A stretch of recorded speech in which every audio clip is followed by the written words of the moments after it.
Naš gost danas, gospodin Mihajlo Alić. Neko bi rekao, i najčešće ovde predstavljan kao ženomrzac, kao neki mizogen, kao neko čudovište, nazivan svakakvim imenima, a on meni deluje kao jedan sasvim fin gospodin, obrazovan i kulturan. Gospodine Aliću, da li ste vi zaista ženomrzac? Etikete zapravo potiču od feministkinja. One lepe svojim neistomišljenicima i protivnicima etikete da bi ih društveno urušili njihov ugled i etikete su samo to. To što ja pišem i nastupam kritikujući feminističke prakse ne znači da mrzim žene, zapravo feministkinje žele da poistovete to, znači žene nisu feministkinje, niti su feministkinje žene, znači ta dva termina se ne mogu izjednačiti, jednostavno zato što većina žena se ne identifikuje sa feministkinjama i feminizmom, posebno ne u 21. veku kada su sva prava za žene već osvojene. Znači, da rezimiramo i da jednostavno jedno za svakda to razjasnimo, vi zaista ne mrzite žene. Ne, ja sam... I sve ovo što sada budemo rekli nije u cilju nikakve izazivanja mržnje, niti bilo kakvog anti-ženskog pokreta ili anti-žena uopšte, nego samo u cilju obaveštenja javnosti, otrežnjenja javnosti i jednostavno nekih stavova koji proističu iz vaše veoma uzbudljive i interesantne priče, koje ćete nam vi sada ispričati. Da, potpuno ste u pravu. Cela stvar je počela tako što sam se razveo. Dobro, to se dešava i drugima i čovek čak ni ne zna. Jednostavno se nije spreman za to. Ne znam zašto, ja o tome nisam nikad razmišljao, ali mislio sam kako radiš, tako će ti i biti. Znači, ja sam bio veoma posvećen otac, menjao sam svaku drugu pelenu mom sinu, svaku drugu noć sam dežurao sa bočicom, uvek ga vodio u park, igrao se, čak imam i hobi igračaka na daljinski i robota, znači to su sve bile aktivnosti koje smo mi zajedno imali i njegovi prijatelji me dan danas susreću na ulici i pozdravljaju i tako dalje, znači to je, prepoznali su i oni da je to nešto sasvim različito od toga, mislim od drugih očeva koji nemaju vremena ili interesovanja za svoju decu. I kada sam se razveo, nisam mislio da će se to prekinuti, odnosno nisam o tome ništa razmišljao. Međutim, ubrzo sam uvideo da ću ja zapravo biti samo gost u životu svog sina od tog trenutka pa nadalje. Sistem dodeljivanja starateljstva je, kao i svuda u svetu, veoma nepravedan prema muškarcima i on je, možda se bazira na nekim stereotipima da muškarac kao otac nije mnogo zainteresovan i da je i prethodno u braku manje provodio vremena s decom, što ne mora da znači i u 21. veku je sve manje i sve ređi slučaj. Znači, očevi su sve više posvećeni, sve više su u životima svoje dece, imaju podjednaku ulogu kao i majka. Međutim, centri za socijalni rad gotovo automatski dodeljuju starateljstvo i to samostalno starateljstvo majkama. Zašto je to tako, gospodine?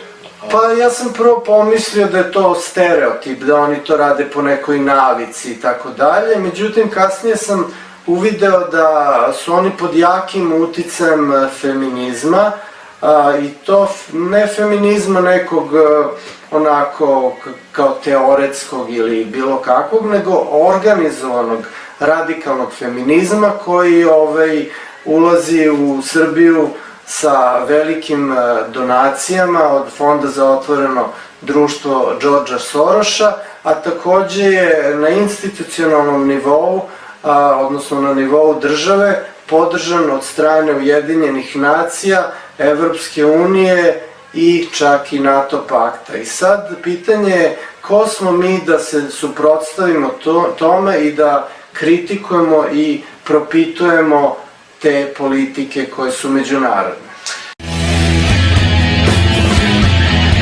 Vi ste završili Elektrotehnički fakultet u Beogradu, tako? Jedan svoj deo života vi ste proveli na zapadu. Tamo ste se bavili čim? Tamo sam se bavio nečim sasvim drugim, znači kompjuterskom grafikom i virtualnom stvarnošću i na univerzitetu Illinoisa u Čikagu sam dobio 2 magistarske diplome, jedna iz programiranja, odnosno kompjuterske nauke, druga je iz vizualnih umetnosti, odnosno elektronske vizualizacije. Znači, vi ste neko koji je odavde otišao na taj surovi zapad, otišao je u samo srce tog kapitalizma i novog svetskog poretka, otišli ste u Ameriku, bavite se modernim tehnologijama. Kako onda u stvari da vam se sve to dešava jednostavno?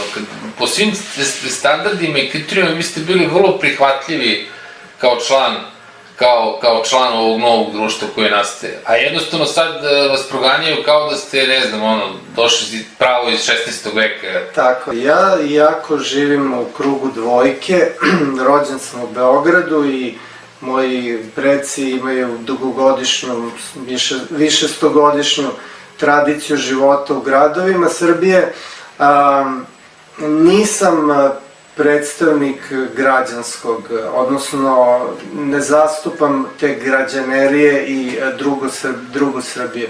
Ja sam zapravo vrlo tradicionalan. I mene interesuje nacija i tradicija, a ne Evropa i te nove stvari koje nam se kao porobljenoj naciji guraju. Sad, recite mi meni, da li i koliko vi imate uopšte kontakta sa vašim sinom, koliko imate uticaja na njegovo vaspitanje, obrazovanje, kako to sada ide posle svih tih godina koji ste doživali? To ide dosta slabo, po mojoj oceni. Prošle su 5 godina, tih 5 godina sam vodio dve sudske bitke, znači jedna je počela odmah posle razvoda, kad sam video da neću moći da ga viđam onoliko koliko želim i koliko je njemu zapravo potrebno. Ta prva se završila vrlo brzo, zato što, u stvari, ja sam, evo da ispričam šta se dešava kad se čovjek razvede. Znači, vidi da sad nema kontakt sa decom i kaže, hoću da utvrdim kome će se dodeliti starateljstvo nad decom, jer to nije jasno. Naravno, jasno je, ali onima koji se razvode još uvek nije jasno. Onda odu u centar za socijalni rad i kao centar izvrši svoju procenu i naravno rezultat je da je majka bolji roditelj i da ona treba da dobije samostalno starateljstvo. Na osnovu čega se to procenjuje? Pa to se procenjuje na bazi toga što oni to nameste. Znači jednostavno to je odluka koja je automatska. Ja sam čak posle, kad sam počeo time da se bavim kao osnovnom delatnošću, a to je analitika rodne politike, utvrdio da statistike pokazuju da je zapravo apsolutno automatsko dodeljivanje starateljstva majkama. Šta to znači? Za 2017. imamo sledeće podatke. U Beogradu je 95 očeva dobilo samostalno starateljstvo i oko 1100 majki, znači 11 puta više je dodeljeno majkama nego očevima. I dobro, sad bi rekli, dobro, majke su bolji roditelji, bla bla, to je naravno nije tako, nego da vidimo tih 95 očeva. Ja sam posle se raspitivao i sad imam i grupu na Facebooku koja se zove Glas za muškarce i uopšte ko su ti očevi koji uspiju da dobiju samostalno starateljstvo. Prvo sam zaključio da sa 15 godina deca mogu da se odluče kod koga će da žive i pošto od 15 do 18 je 3 godine, a deca mogu da budu od 0 do 18 godina, onda znači to čini šestinu svih slučajeva u kojima se dodeljuje starateljstvo i to je po ovim brojkama bilo nekih 190. Znači, da kažemo da samo četvrtina ili manje od četvrtine dece se opredeli za oca posle 15. godine, tu već imamo 50 očeva koji su dobili na bazi toga što su deca izrazila tu želju. Onih ostalih 45 očeva je dobilo starateljstvo tako što su se majke odrekle starateljstva. Ima raznih situacija zbog kojih se to može desiti, ali može da bude preudaja, recimo da novi muž te žene ne želi decu iz prvog braka, može da ona ide u inostranstvo pa je deca smetaju i tako dalje. Bilo je čak i slučajeva da su deca sa hendikepom pa se majka onako, da kažem, dragovoljno odrekla starateljstva i otac je dobio starateljstvo. Znači, hoću da zaključim da nijedan nije otac dobio starateljstvo na bazi svojih zasluga ili na bazi svojih kvaliteta ili zainteresovanosti.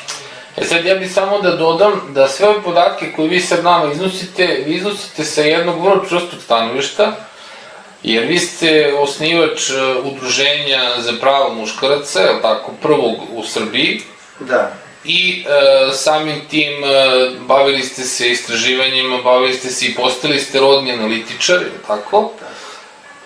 I znači imate zvanične i validne podatke. Ovo nisu podaci sada koje ste rekli, niti one koje ćete kasnije iznositi, nisu neki podaci koji iz glave izbacujemo, pričamo tek tako, nego to je ono statistički gledano. Republički zavod za statistiku. Svi moji članci imaju linkove, svako može da se da proveri. Da. Sad, meni i dalje kao roditelju i kao ocu nije jasno, naravno majka je uvek majka i to nije nijednog sekunda sporno i to uvek treba tako da bude, ali meni nikako nije jasno, razgovarajući sa mojom ženom u nekim pripremama za ove emisije, mi ne možemo da se odredimo na osnovu kog kriterijuma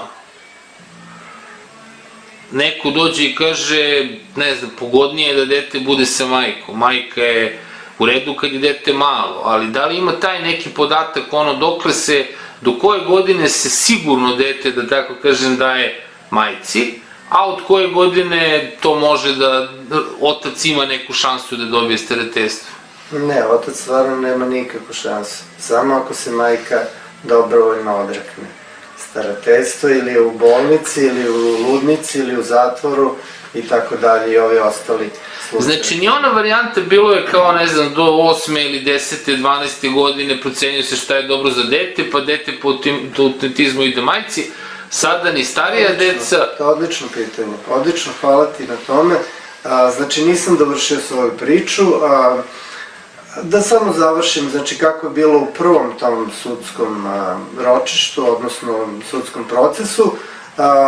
Centar za socijalni rad je dao to automatsko mišljenje da je majka bolja i da se njoj dodeli i onda na sudu sudija pita da li ste upoznati sa tim mišljenjem, ja kažem jesam, da li se slažete, ne slažem se. Dobro, onda vam kaže preostaje samo da platite komisiju veštaka i da oni procene da li je to tako kao što je rekao Centar za socijalni rad. Ja kažem divno, super, platit ću, međutim i komisija veštaka isto, da kažem, oni će uvek doneti isto takvu odluku i mišljenje zato što oni ne žele da, to je za njih honorarni posao. Znači, ukoliko bi oni donosili mišljenja koji su protivna onom što očekuje sistem, odnosno sudstvo, centre za socijalni rad, oni jednostavno više ne bi bili pozivani kao nelojalni sistemu. Sistem je takav da se dodeljuje majkama da bi se urušio autoritet oca, što ima kasnije velike i nacionalne reperkusije, znači zemlja sa uniženim muškarcima je zemlja na kolenima. Prema tome, feminizam je finansiran od strane zapadnih izvora. Jedan od ciljeva je da se oslabe muškarci te zemlje i samim tim i otpor okupaciji da bude smanjen.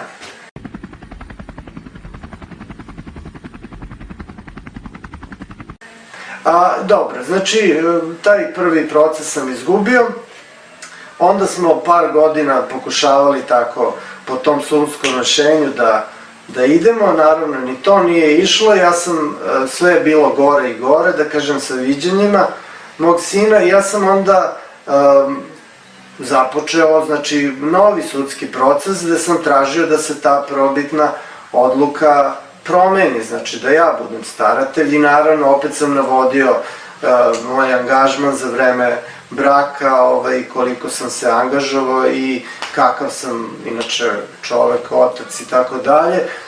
Da ne pričamo, znači na mojoj strani su bili 10 vrlo ozbiljnih argumenta, lokacija stana, da ne pričamo, znači apsolutno nije bilo šanse da zdravorazumski ja ne dobijem starateljstvo. Naravno nisam ga dobio ni sledećeg puta.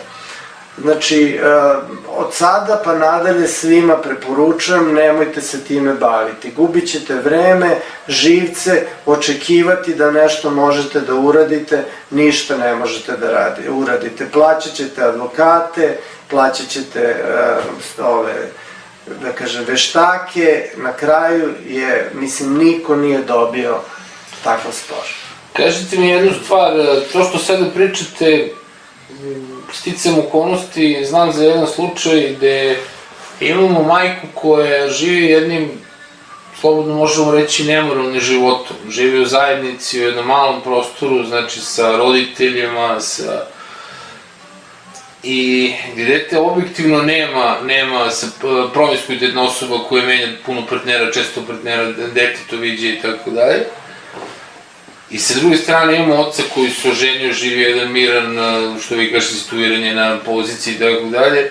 Jednostavno, na kraju, pored svih tih borbi, advokati su mu sugerisali da to ne radi, ali kaže, nećeš dobiti dete, nego to nema šanse. Mene su neki odbijali i kaže, nećemo ti uzimamo novac, jer mislim, znamo da ne možemo ništa ti pomoći. Pa da li ste u vašim istraživanjima, naravno, taj čovjek nije dobio starateljstvo na svojim detetom, majka je otišla, odrekla se, ostavila ga je kod babe, dede, on nije mogao da ga povuče i tako dalje. Jedna stvarno čudna priča. U vašim istraživanjima, da li ste došli do saznanja zašto je to tako? Zašto je majka koja je promiskuitetna, koja jednostavno neprimereno se ponaša, neprimereno nekom građanskom moralu, prosto rečeno, koja nema šta da pruži kvalitetno obrazovanju tog deteta i napredovanju jednostavno tog deteta, ima prednost u odnosu na roditelja koji živi nekim normalnim životom, znači gde se zna kad se ustaje, kad se leže, ne znam i tako.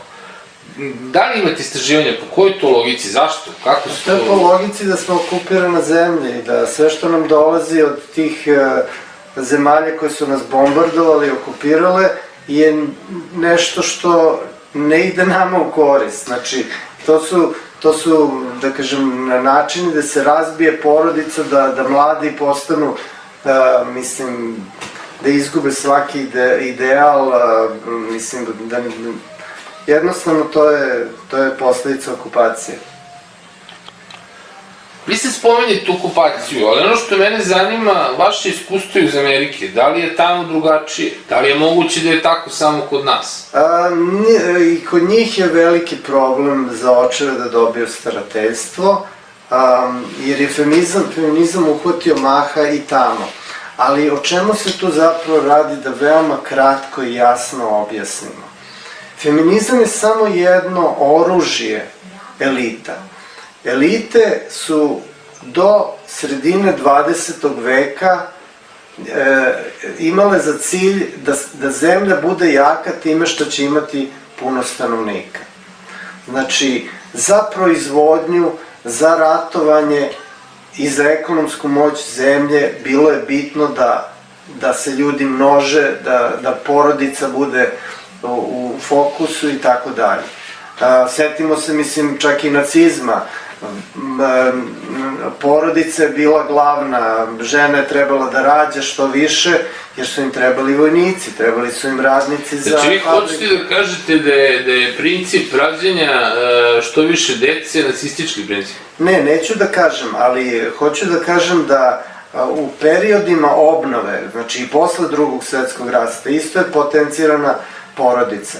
Recimo, ja sam gledao, evo, interesantan podatak, 1950. u Srbiji bilo je 80 i nešto hiljada brakova se zasnuo, kao te godine novo stvorenih brakova 80.000, 10.000 razvoda. A sada, znači odnos je bio preko 8 broja novo sklopljenih brakova i razvedenih brakova. Sada smo došli do tog faktora 3, znači na 3 novo sklopljena braka dolazi jedan razvod.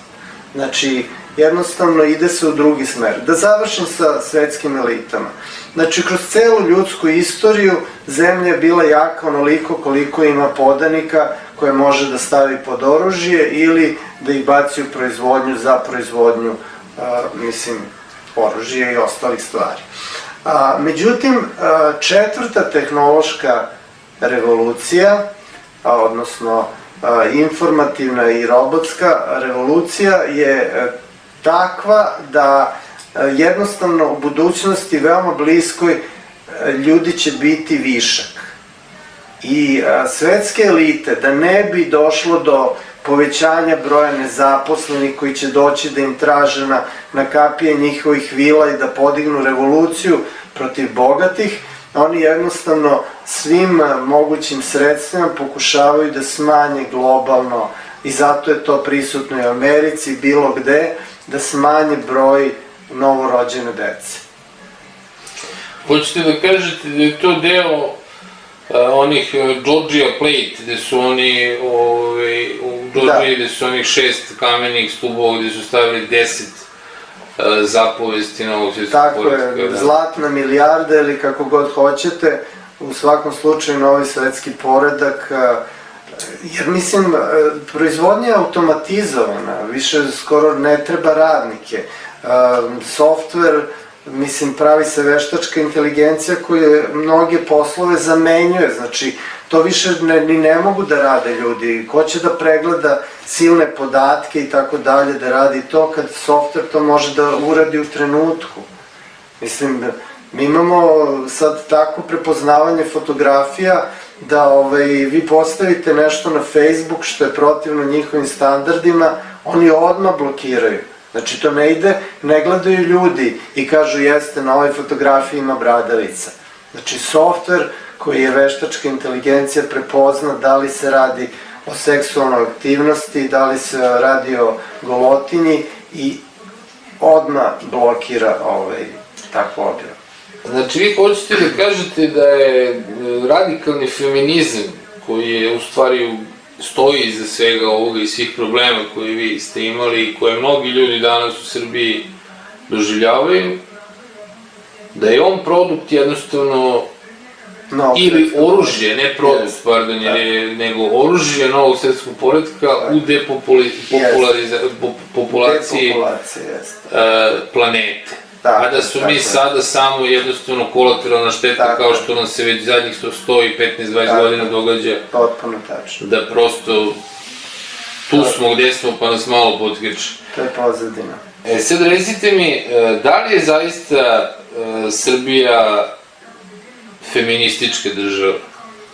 Po svim merilima da. Znači mi smo među zemljama Evrope, ne znam, 5. po broju ovih narodnih poslanica, žena, mislim, po svim parametrima smo veoma na visokom nivou, čak nismo ni zemlja Evropske unije, Po razlikama u primanjima smo posle Rumunije drugi, znači u smislu da žene i muškarci zarađuju približno isto, znači ni u drugim, recimo u Nemačkoj taj dohodovni jaz je veći, znači...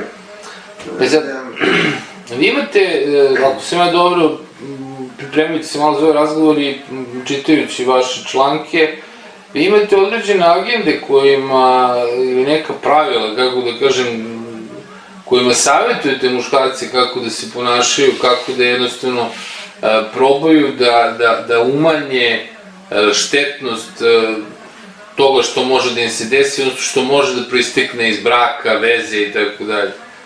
Ja bih volao da im, ali ja ne mogu da se setim šta to može da ih spasi. Mislim, najbitnije je da su ljudi spremni, da znaju šta se dešava, zašto se dešava i da otvore ne 4 očiju, nego mnogo više. Jer jednostavno potrošačko društvo vodi tome da su prioriteti sasvim drugačiji. Kažite mi, ako sam dobro razumeo iz ovog našeg razgovora, pa nama skoro da nema neke veće pomoći, ili ima? Mislim, kada bi postojala politička volja, ima pomoći, naravno. Znači, svi ovi problemi koje sada imamo, o kojima se toliko priča, nasilje u porodici, starateljstva, ubistva žena, sve to u vezi ima, mislim, u osnovi ima polazi od tog samostalnog starateljstva nad decom. Dobro, naravno, ubistva žena ima i žena koje nisu majke, koje nisu udate i tako dalje, znači to je šira tema, ali ove u okviru razvoda dolazi do veoma bučnih svađa i mislim, šta se dešava?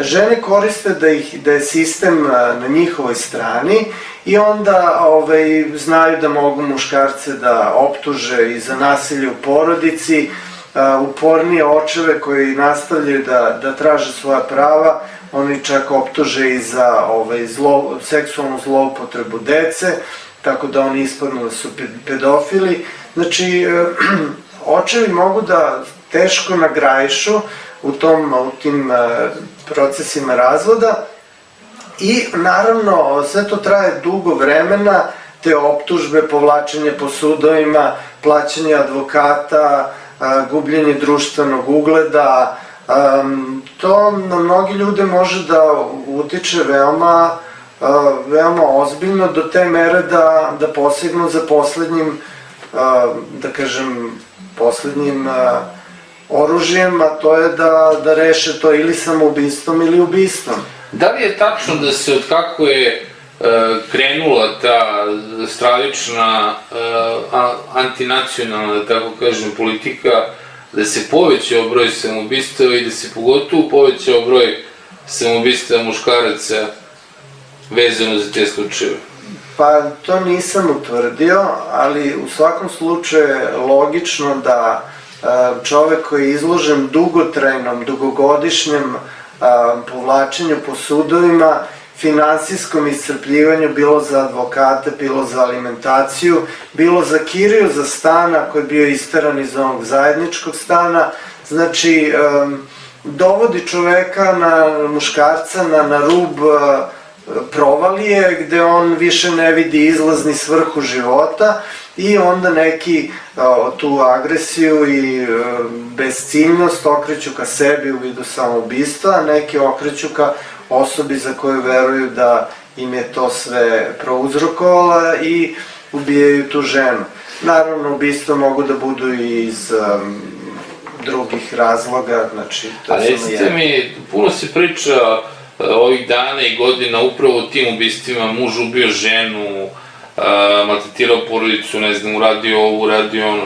Da li ste se možda bavili time statistički gledano, da li je zaista povećano to nasilje u porodici, zaista, ili su neke kategorije, jer ja opet znam nekoliko slučajeva da je žena iz koristoljublja prijavila muža da je maltretira, da on čovjek uopšte to nije radio, jednostavno nastradao je ni kriv ni dužan, prosto nevjerovatne priče, ono je okolina kogod je čuo, osuđivali su, prosto ona je imala svoj neki interes ili švalera ili finansijski interes da istera tu svoju priču. I to se nekada završava dobro, sredi se, a nekada se završi po to muškarca. Znači, pratio sam statistike o nasilju u porodici od 2004. do 2016. I mogu reći da je to prijavljivanje i broj osuđenih bio prilično konstantan.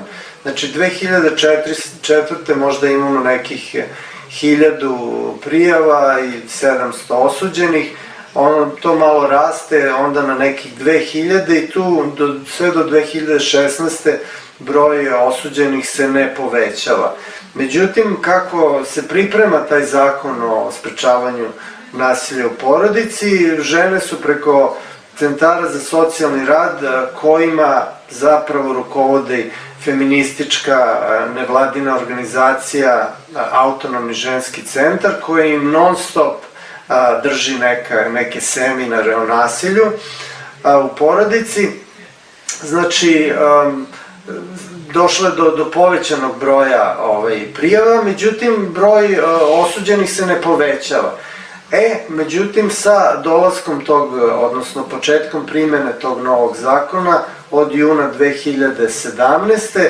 dolazi i do povećanog broja, da kažem, kaznenih mera. Međutim, i dalje, iako imamo oko 40.000 prijava nasilja u porodici godišnje, što je ogroman skok od, mislim, 10 puta u odnosu na pre 5-6 godina, više od polovine tih prijava se odbaci kao neosnovane, odnosno ne poduzimaju se akcije. I, međutim, interesantno je i u okviru tih 15-16 hiljada slučajeva gde su poduzete akcije, a svi ti brojevi su zvanični koje su dali policija i Ministarstvo pravde, vidimo da i od tih 16.000 većina zapravo samo zabrana prilaska. Evo kako se može dobiti ta, da kažem, etiketa nasilnika. Znači, vi ste se razveli i sad pokušavate da vidite dete. Šaljete toj bivšoj ženi poruke, kad ću da vidim dete, zovete i tako dalje, ona posle 10 puta može da ode u policiju i kaže ovaj me proganja, pokaže svoj telefon i vi dobijete, znači, zabranu prilaska, odnosno kontaktiranje. Tako da broj muškaraca koji su zapravo odvedeni iz svog doma je ne veći od 8.000 godišnje. I tu moram da se ogradim, to ne znači da je 8.000 primenilo fizičko nasilje nad ženama, nego pošto se zakon zove Zakon o sprečavanju, znači sprečavanju nasilja, žena može da prijavi, one su u centrima za socijalni rad tako i, da kažem, obrazovane, instruisane, da može da prijavi bilo kakvu svađu gde kaže da ona osjeća da bi do nasilja moglo doći. Znači, bilo koja svađa, još ako je on vikao, pretio i tako dalje, ona jednostavno prijavi, može da prijavi komšija, mogu da prijave rođaci, nebitno je ako policija dođe.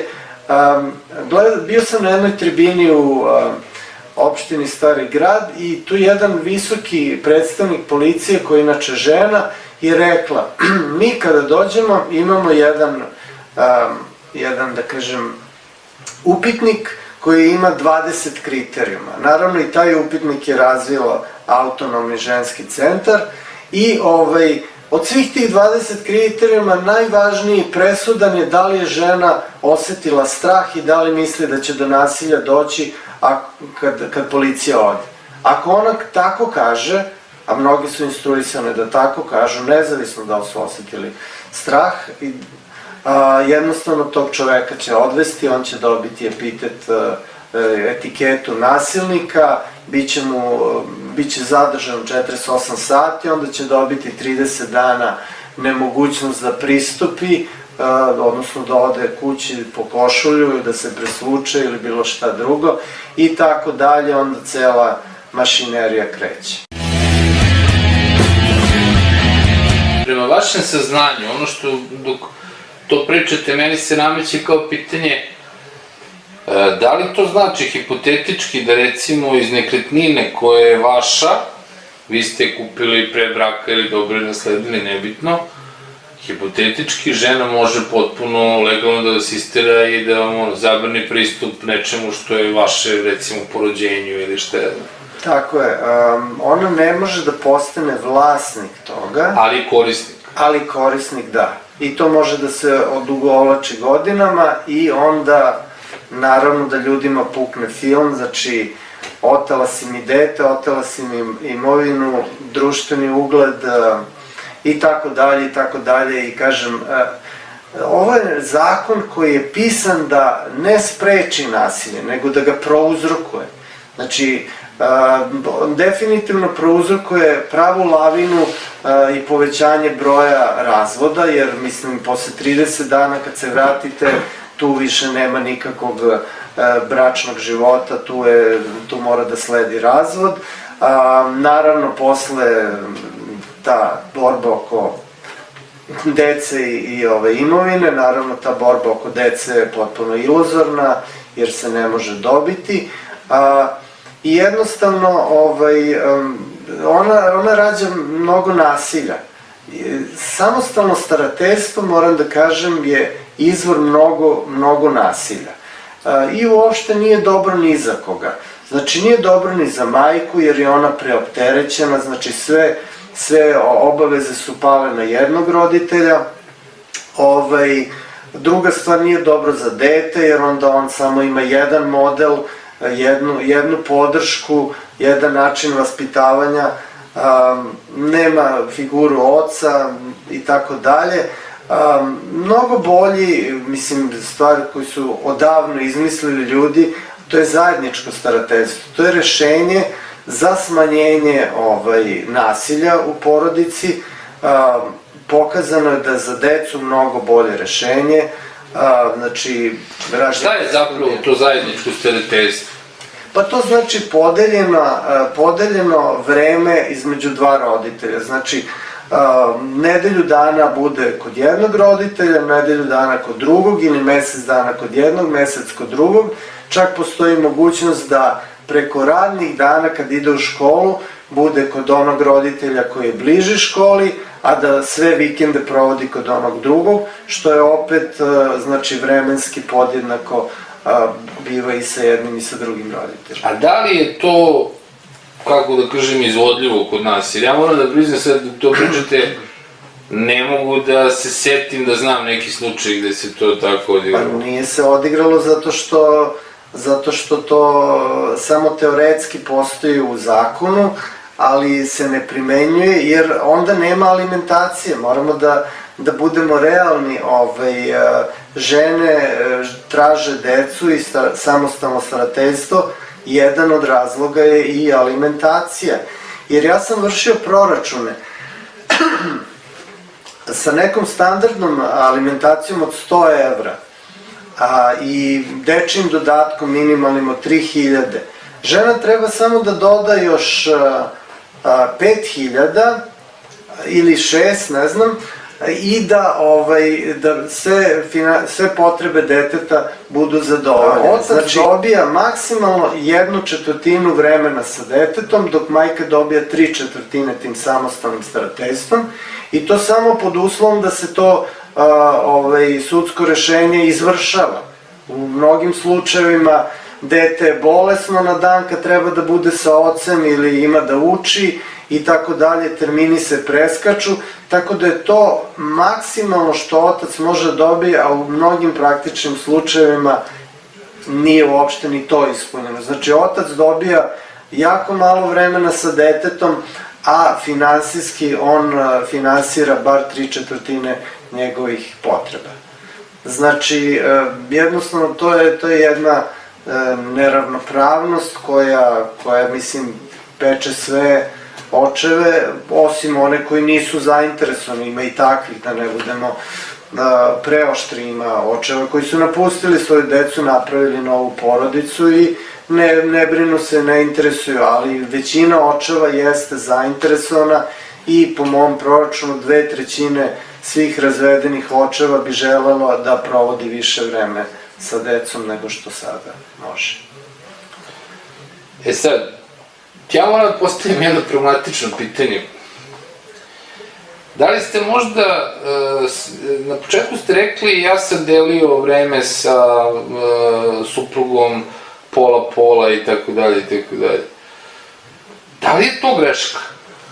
Da li je nekako, sad razmišljam, da nije preterana, ne mogu reći finoća, ali jednostavno preterana uslužnost, nešto što je stvorilo preduslov da ta žena pomisli da mogu još više, dobit ću još više, traži još više i tako dalje.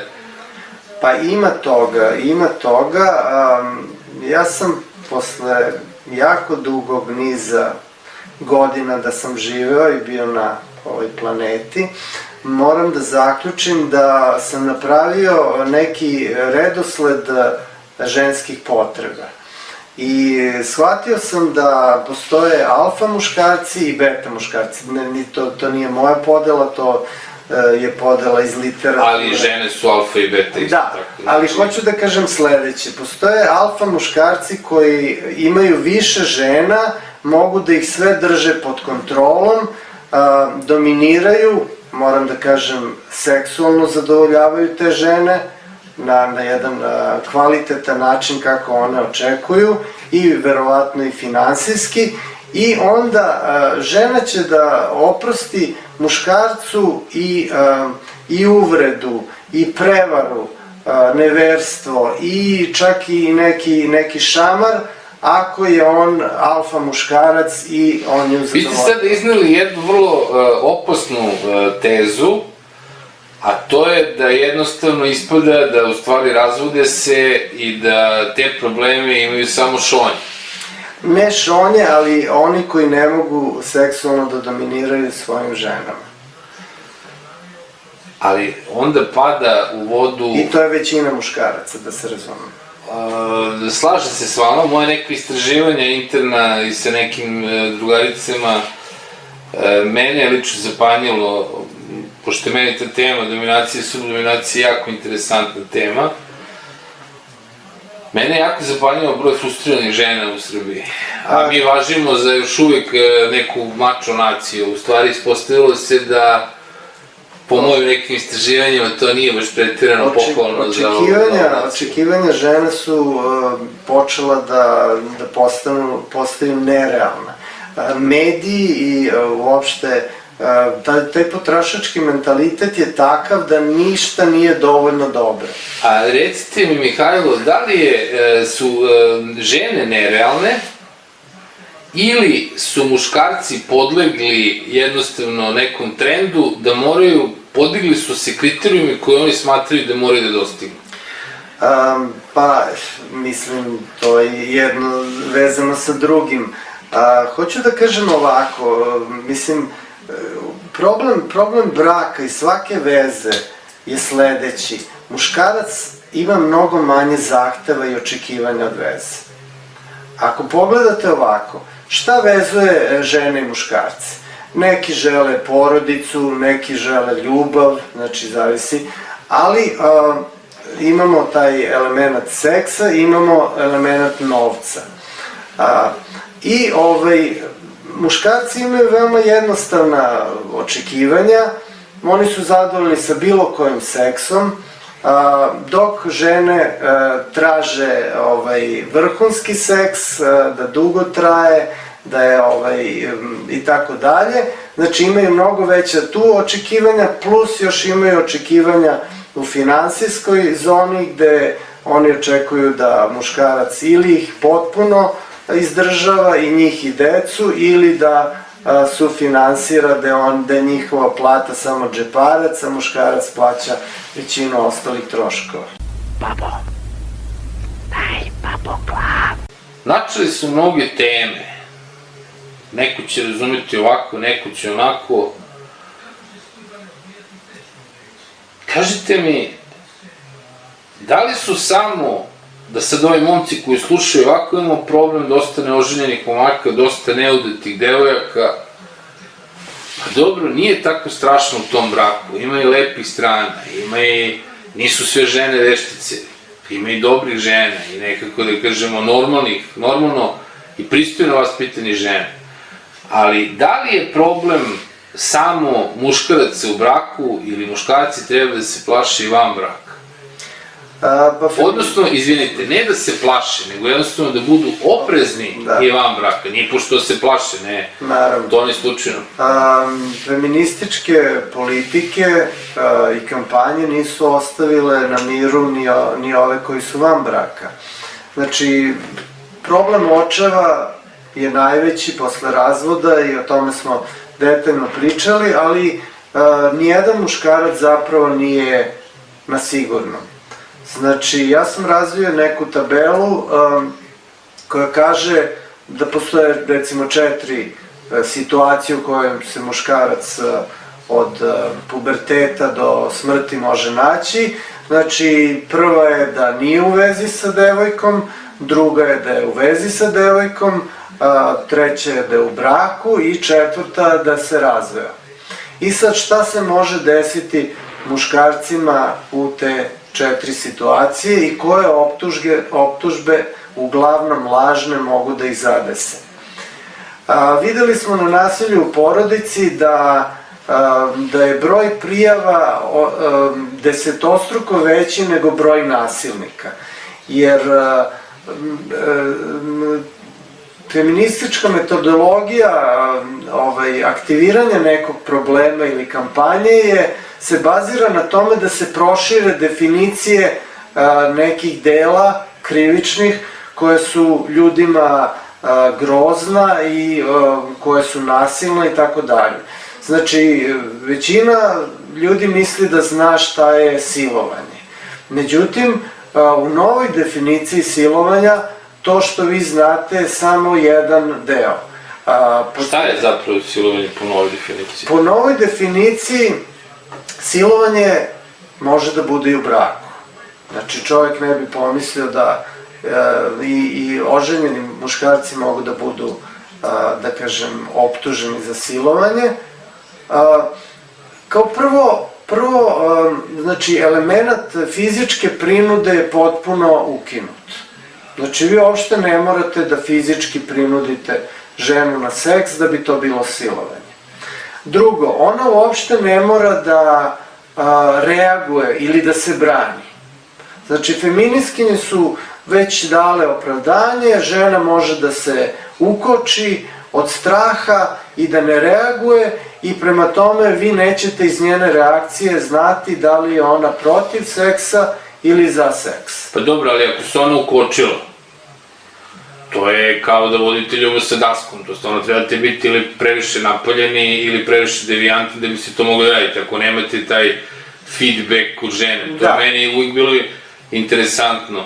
Kako može neko da kaže, ako je postojalo, da kažemo ono, na radnju postojala je, odnosno uzročena radnja, kako to onda može biti silovanje? Silovanje je po meni decidno neću ili ostavi me ili tako dalje.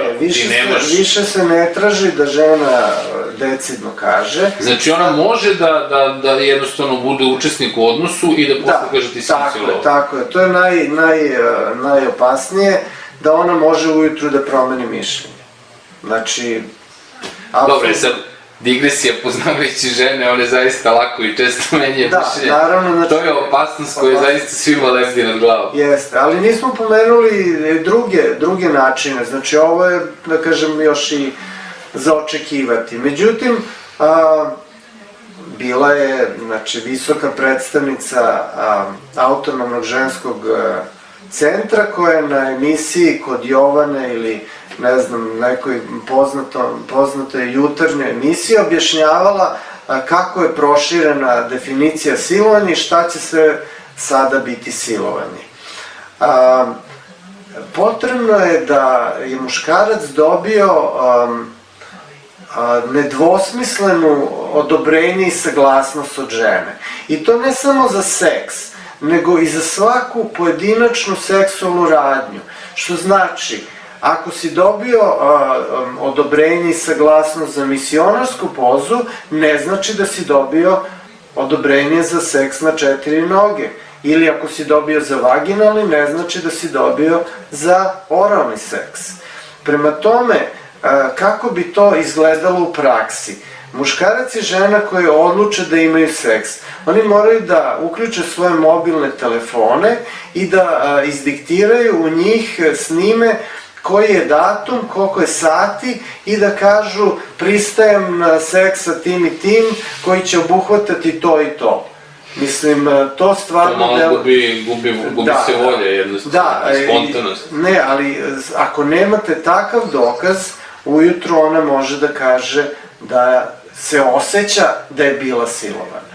Znači, ona nije bila silovana, ali znači kao ona priča o tome da žena osjeća strah. Znači, sve je sada pitanje, glavni dokaz su osjećanja žene.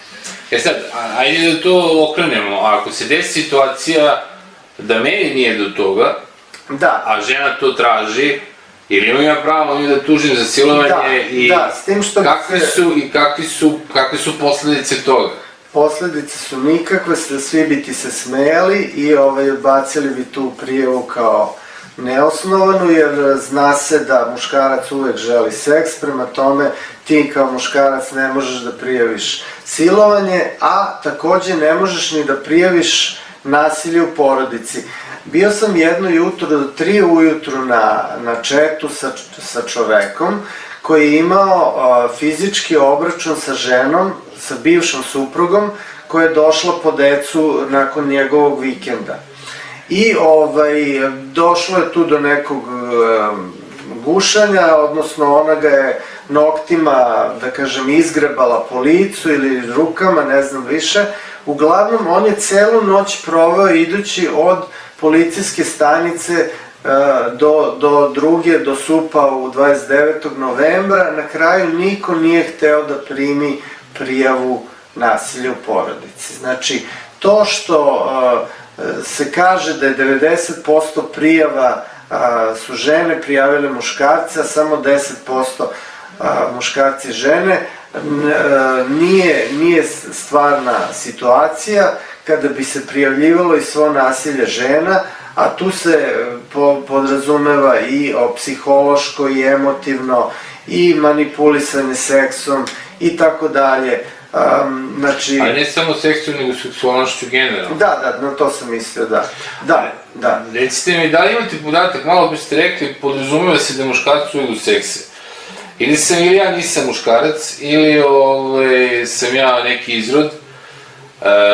Ja moram da postavim pitanje, koja budala je to izjavila da muškarci uvijek u sekse, kako je radio si ceo dan, umoran si belo mačku, ne sad ti kao, ja sam baš sad raspoložen, skačem po nekome, boli me bro, pusti me da spavam, nemoj da smaraš. Kao što sam rekao, od muškarca se sve očekuje, i da zaradi, i da izdržava, i da bude sa ženom kada je njoj psihološki i emotivno teško. Znači, ono što žena očekuje je mnogo više nego što muškarac od neke veze ili braka očekuje. Ona očekuje i dobar seks, i emotivnu i psihološku podršku kad je treba, i finansijsku podršku i tako dalje. Muškarac samo očekuje neki najobičniji seks. Znači, takva je situacija.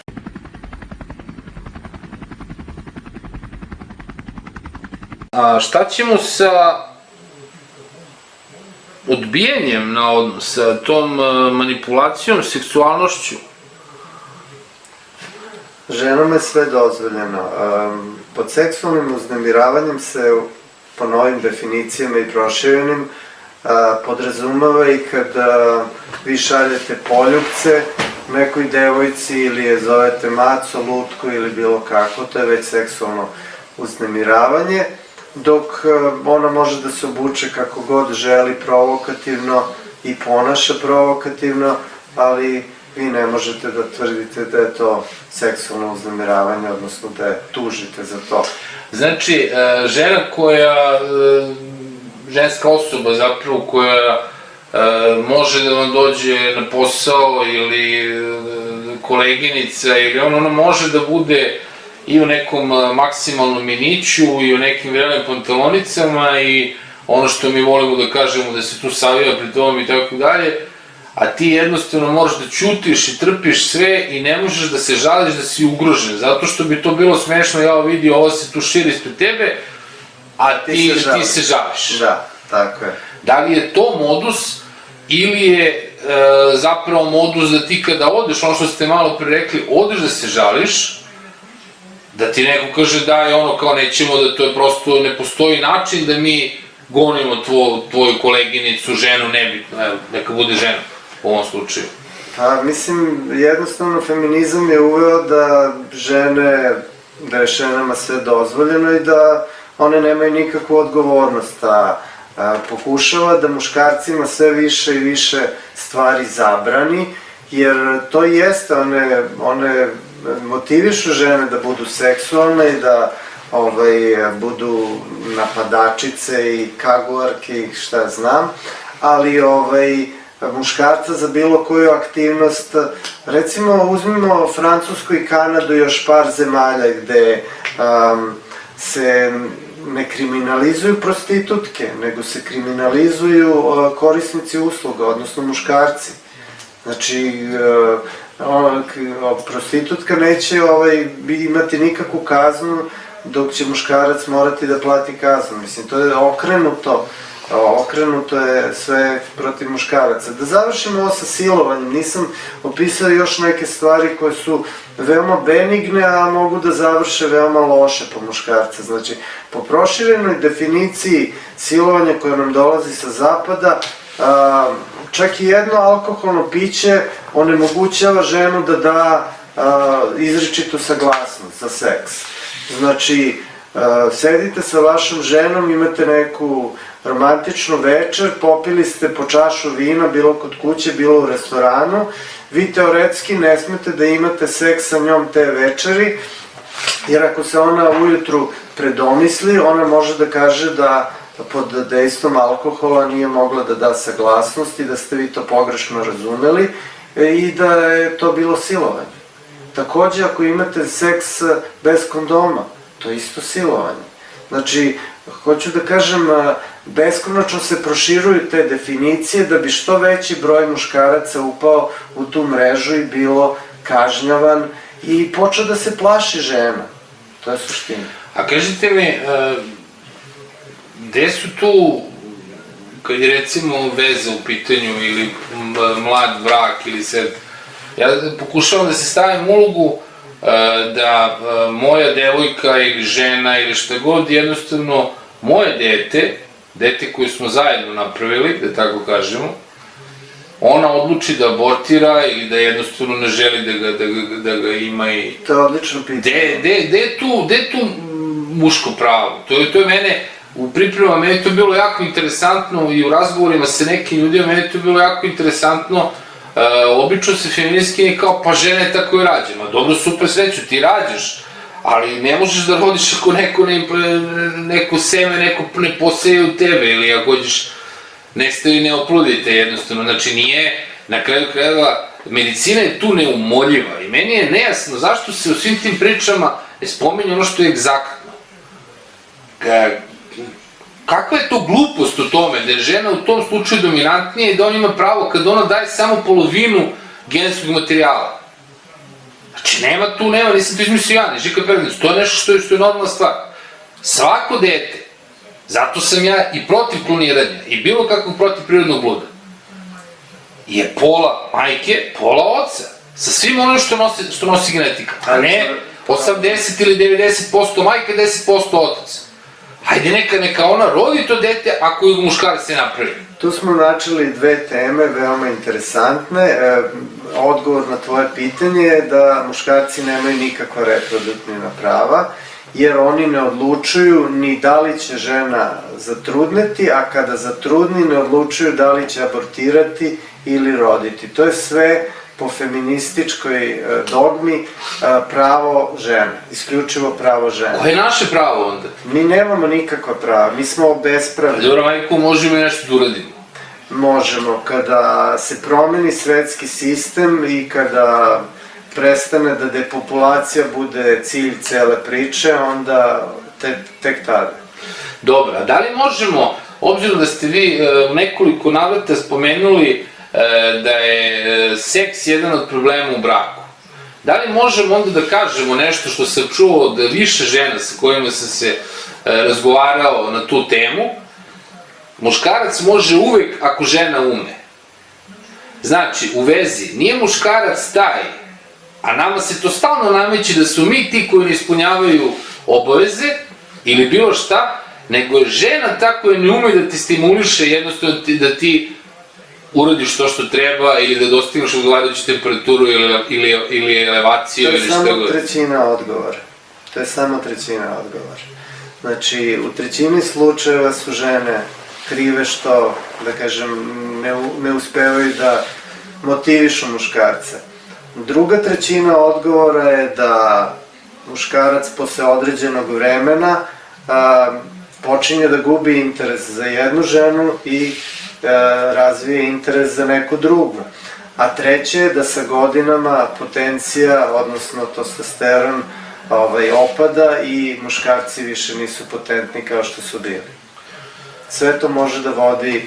A, da ne pričamo o porno filmovi, to je jedna veoma interesantna tema koja ubija libido i ubija brakove i veze, jer, da kažem, na porno filmovima sve glumice su lepše nego žene u prirodi, a na neki način masturbacija je i interesantna muškarcima zato što onda ne moraju da vode računa da zadovolji ženu, nego samo zadovoljavaju sebe, znači njihov posao je... Što je opet pogrešno nametnuto... To je pogrešno, ali je tako. Jednostavno, da, pogrešan stav, prosto. Jeste.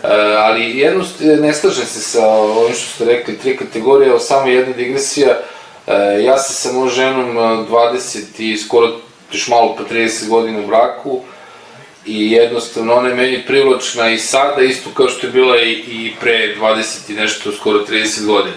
Babo, daj babo glav.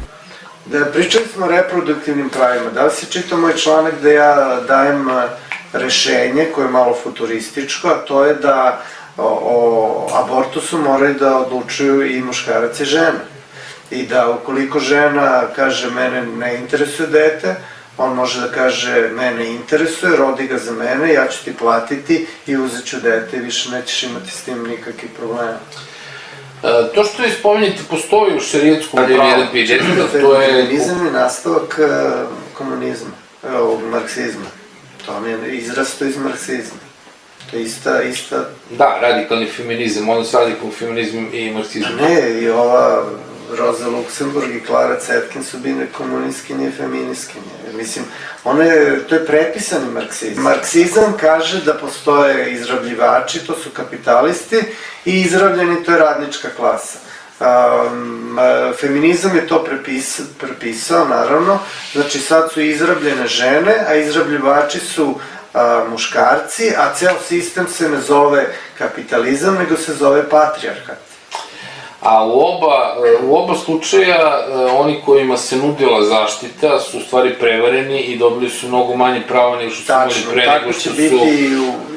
pre nego što su počeli u ovoj. Jer evo konkretno kod prava žena, stalno se priča o ženskoj nezavisnosti, pravo na rad, tralala. Žena pre 50 i 100 godina nije morala da radi, ona se bavila kućom, gajala i decu i... Mnogo mirniji život. Tako je, i bila je u stvari taj ko određuje celu situaciju. I nekade neka se gledalci sete, znači naši roditelji, ne znam, babe, dede, radio je samo muškarac, žena je bila domaćica, brinula se u kući. I svi su mogli da žive, živelo se lepo, ispunjavaju se određeni prohtevi. Danas radimo žene i ja, ukupno nas je 5, ne možemo da se sastavimo jednostavno od ujutru do uveče se radi i obaveze koje su onda mogle lakše da se dele, sada se to jednostavno smo preopterećeni ja ne vidim šta je žena dobila i šta su žene dobile tim pokretom, dobile su samo da uz porodicu ili deo porodice moraju još i da radi. Borba feministkinja ovih radikalnih je zapravo za pozicije. U ovome prvom zakonu o ravnopravnosti polova iz 2009. zahtevale su i dobile da 30% narodnih poslanica budu žene. Iako u samom članstvu partija, političkih partija, ih ima samo 10%. Znači već tu im je veliki ustupak učinjen. Međutim, sad u novom zakonu koji sad predlažu, odnosno traže da se izglasa, zakon o rodnoj ravnopravnosti sada proširuju to maksimalno, znači ne samo te zahteve za rukovodeće položaje, prvo povećavaju na 40% taj zahtev, i ne samo više u politici, nego i u ekonomiji. Znači, sada će svaki poslodavac koji ima 50 i više zaposlenih morati da zaposli još jednu osobu koja će voditi evidenciju i slati izveštaje u centralu o tome da li je taj poslodavac ispunio očekivanja tog novog zakona o rodnoj ravnopravnosti, da ne pričamo da se tu uvodi pojam roda, gde sad više nema samo muškaraca i žena, nego, mislim, šta god se ko... Hajde da to ostavimo za neku od narednih priča, to je jedna jako interesantna, lepa i široka tema. Ljudska prava se urušavaju svakim danom, oni, mislim, veoma ozbiljno na tome rade, znači oni su finansirani da ne sede, nego da stalno kopiraju, znači te se kampanje razvijaju na zapadu, isprobavaju tamo i sve što je tamo isprobano i uspelo se prebacuje u zemlje trećeg sveta i znači mi samo prevodimo, ove naše feministkinje samo prevode i primenjuju ta iskustva sa zapada. Znači muškarci se progone pod raznim lažnim optužbama koje su vezane za proširivanje definicija svih tih strašnih dela, kao i recimo sad je interesantna pedofilija. Znači sve su to pojave koje postoje. Mi uopšte ne negiramo da postoje muškarci koji su pedofili, muškarci koji su silovatelji. Ali pogledajmo realne cifre. Znači, broj muškaraca koji je osuđen za silovanje je 50 do 70 u Srbiji, zavisno od godine. Znači, čak i da je samo svako 5. silovanje prijavljeno, nema više od 250-300 silovanja. To znači da je to jedna u 10.000 žena. Mislim, to nije problem o kome mi trebamo da pišemo i da se brinemo. Znači, takvi devijantni muškarci postoje, za njih postoje zakoni i to nije sporno. Sporno je što one sada proširuju te definicije, da sada, ako vučete ruku ženi ispod pojasa, da je to silovanje. Znači, mislim... Čekajte, kako mislite ako vučemo ruku, oni se razumeli? Pa, hoću da kažem da oni... Mislite, ako uhvatite rukom ispod pojasa, stavite ruku ispod pojasa... Tako, u gaćice i tako dalje, mislim... Oni proširuju strašno te... Znači, one žele jedan užasan zločin da pripišu mnogim muškarcima. Čak i muškarcima koji su radili nešto benigno. Uhvatili ženu za dupe, za grudi i tako dalje. Znači, one žele da svakoj radnji koju muškarac može i nesmotreno ili iz nekulture ili popio je jednu čašicu, mislim, one žele da to ustostruče, recimo, kako može da muškarac izgubi starateljstvo nad detetom zbog jednog šamara? Mislim, to je nedopustivo. Evo, ja kao otac predlažem da mene, moja bivša, da mi udari 100 šamara, ali da ja dobijem starateljstvo nad detetom. Mislim, znači, ne može se zbog jednog šamara izgubiti starateljstvo, ne može se zbog jedne nedolične radnje dobiti karakterizacija kao nasilnik, kao silovatelj. Sada je pedofil u žargonu ako ste sa ženom ili devojkom koja može da vam bude ćerka. Mislim, pustite vi ljude da rade šta oni hoće. Znači... Dobro, ali vi sa druge strane imamo medijski veoma propraćene slučaje, znači osobe gde je razlika u godina od skoro 50 godina, tako imamo. Dobro. Bez obzira što se priča... Bez obzira što ona ima 19 godina, što je punoletna, mislim. Ona ima svoje potrebe i želje. Te sigurno nisu, ona nije s njim zbog seksa, to mi znamo, je tako.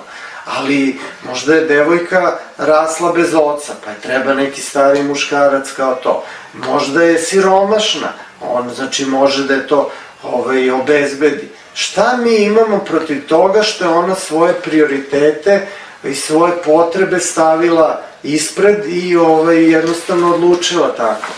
Mislim, ne treba da se u to mešamo, to je bez veze.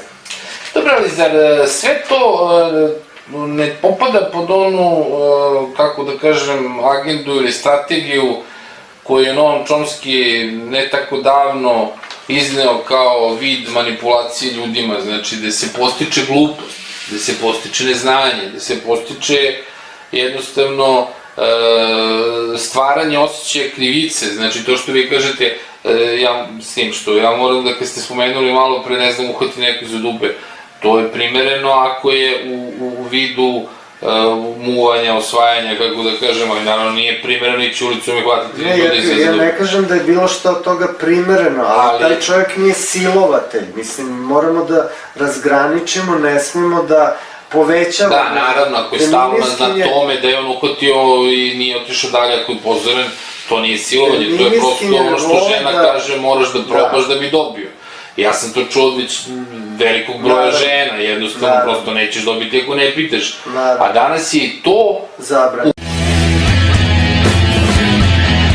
Kažete vi nama, osim što ste osnivač tog muškog, odnosno društva za zaštitu muškaraca, analitičar, rodni analitičar, vi se bavite i pisanjem, tako? Izdali ste nekoliko lepih knjiga.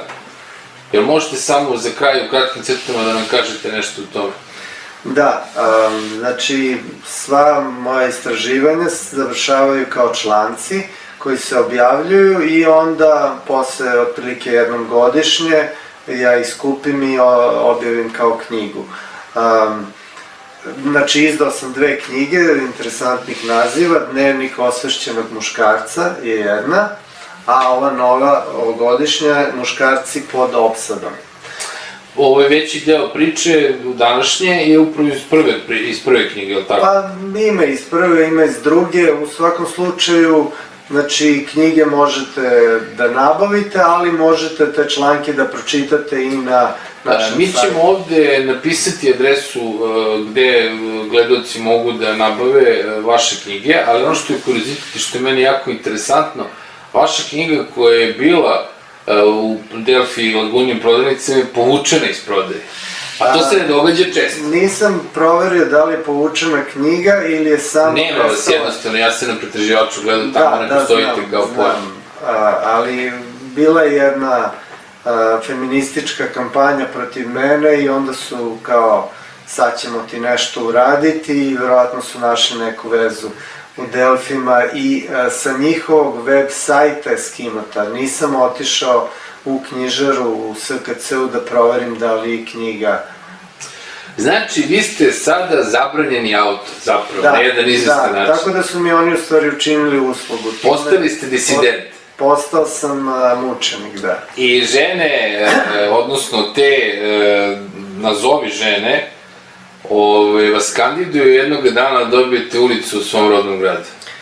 Pa, mogu vam reći da moj deda, imenjak Mihajlo Alić, ima ulicu, to je preko Dunava u nekom od naselja, ali u svakom slučaju postoji ulica Mihajla Alića. On je zaslužen za ovaj naš narod, što je bio inženjerac i rukovodio je grupom koja je srušila stari železnički most prvih dana Prvog svetskog rata, da Austro-Ugari ne bi mogli da uđu u Beograd, pošto je granica bila na Dunavu.